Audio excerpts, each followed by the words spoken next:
Hi, welcome to Andhraprabha. నేను సాయి. వంగవీటి మోహన్ రంగ విజయవాడతో పాటు ఆంధ్ర రాష్ట్ర రాజకీయాలు తెలిసిన ప్రతి వ్యక్తికి ఈ పేరు పెద్దగా చెప్పనవసరం లేదు. అయితే వంగవీటి మోహన్ రంగ తర్వాత వంగవీటి రాధ రాజకీయంగా కొంత వెనకబడ్డాడనే చెప్పొచ్చు.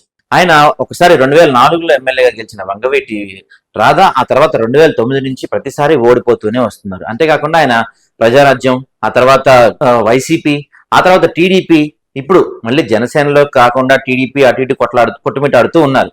అయితే ఈసారి లాస్ట్ టైం ఆయన వైసీపీ నుంచి టీడీపీకి వచ్చిన గల ప్రధాన కారణం ఆయన కోరుకున్న విజయవాడ సెంట్రల్ సీటు. అది లేదు, విజయవాడ పశ్చిమ ఎక్స్పెక్ట్ చేసి అది ఇవ్వలేదు.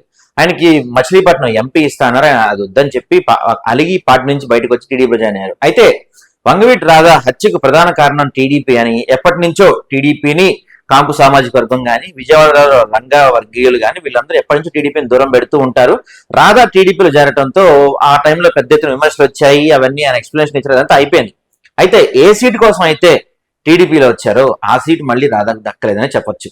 మరి మరోసారి అలకబోని రాధా వైసీపీ వైపు చూస్తారా లేకపోతే టీడీపీలో ఉంటారా అనేది మాత్రం ఇంకా క్లారిటీ లేదు. ఒక పక్కన వైసీపీని చూస్తే కొడాలి నాని వంటి వాళ్ళు రాధాకి చాలా క్లోజ్ ఫ్రెండ్స్, వీళ్ళిద్దరు మంచి మిత్రులు.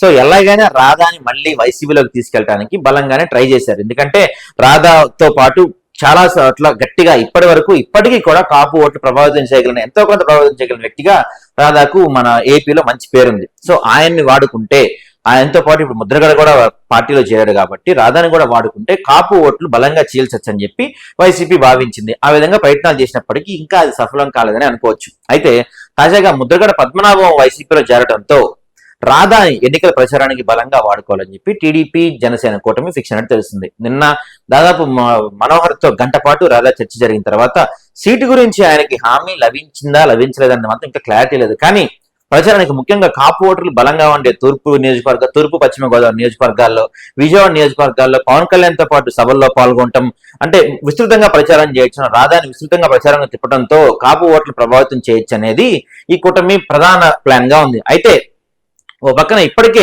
ముద్రగడ పద్మనాభం వైసీపీలో చేరడంతో కాపు ఓట్లు రెండుగా మరోసారి చీలిపోయే ప్రమాదం ఉందని చెప్పి కాపు సంబంధించిన చాలా నేతలు ఆందోళన వ్యక్తం చేస్తున్న సంగతి తెలిసిందే. అయితే ఇప్పుడు ముద్రగడ పద్మనాభంకి ఆపోజిట్ గా రాధాని తీసుకొచ్చి గట్టిగా ప్రచారం చేయిస్తే పవన్ కళ్యాణ్ ఇమేజ్ తో పాటు వంగవీటి రంగకి ఉన్న బలమైన ఇమేజ్ రాధాతో పాటు ఆ ఇమేజ్ టీడీపీకి యాడ్ అయితే మాత్రం ఈస్ట్ వెస్ట్ జిల్లాలతో పాటు విజయవాడ, గుంటూరు, కృష్ణా జిల్లాల్లో ఖచ్చితంగా బలమైన కాపు సామాజిక వర్గానికి ఓట్లను ఖచ్చితంగా చీల్చొచ్చు, ఖచ్చితంగా వాళ్ళని ఆకర్షించవచ్చు అని చెప్పి కూటమి భావిస్తుంది. అయితే ముద్రగడతో పోల్చుకుంటే జనసేనకు సంబంధించిన నేతలకు కానీ వీళ్ళందరికీ కానీ కాపు సామాజిక వర్గాల్లో మంచి పట్టుందని చెప్పొచ్చు.